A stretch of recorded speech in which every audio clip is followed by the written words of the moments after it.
The desert wind whispered like a dying prayer.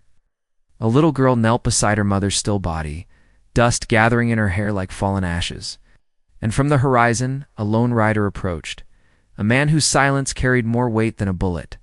His name was Silas Boone, a rancher with a scar across his past so deep it never healed. Folks said he'd once lost a family of his own, but no one dared ask how. He didn't speak much, didn't smile much. He just rode, worked his land, and kept his ghosts close. But on that burning afternoon of 1857, fate placed him on a lonely trail, where destiny waited in the shape of an orphan child. Silas dismounted slowly, his spurs silent. The girl didn't move, didn't cry. She just looked up at him, her eyes trembling but brave. "Kid," Silas whispered, voice rough as gravel, "you're coming with me." She didn't argue.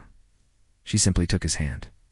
Silas brought the girl Emily to the small desert town of Red Butte, where the dust rose like smoke and every stranger carried their own past like a shadow.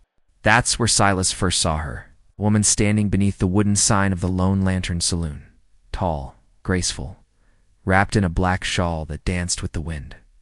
Her beauty was breathtaking, not loud, but haunting, like a memory you're scared to touch. Her name was Marisol Vale, and Silas felt something he hadn't felt in years, a pull, quiet but unmistakable. "She's pretty." Silas cleared his throat, unsure why that embarrassed him. Marisol approached with slow, confident steps, lantern light reflecting in her hazel eyes. "Ow. You look like a man carrying too much weight," she said softly. "And you look like a woman who can see more than she should," he replied. She smiled, not flirtatious, but knowing. It was the kind of smile that made a man wonder what she hid behind it. Days passed. Emily grew attached to Marisol's gentle voice and protective warmth. Silas visited the saloon more often, not for whiskey, but for conversation. For the first time in years, he laughed. Only once, and softly. But Marisol noticed. Some nights, he'd find her alone on the balcony, overlooking the quiet town, lantern glowing beside her. "Why does a woman like you live in a town like this?" Silas finally asked one evening. Marisol's eyes darkened like storm clouds. "Some truths," she said, "can only be told when a heart feels safe." Silas didn't push. He knew what hiding felt like. And slowly, without touching, without speaking it, something dangerous grew between them, a bond woven from silence, glances, and unspoken longing. One night, long after the saloon's lanterns dimmed, Marisol burst through Silas's door, breath shaking. "Silas, they're coming." "Who?" "My past." She revealed the truth. She had once fled a ruthless gang, the same gang responsible for Emily's mother's death. Marisol had been tracking them for months, hoping to stop them before they found her, or the girl. "They killed Emily's mother because of me," she whispered, tears catching the lamplight. "I couldn't tell you, because I didn't want you to choose between your heart and your safety."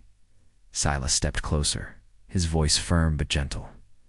"Marisol, I already chose."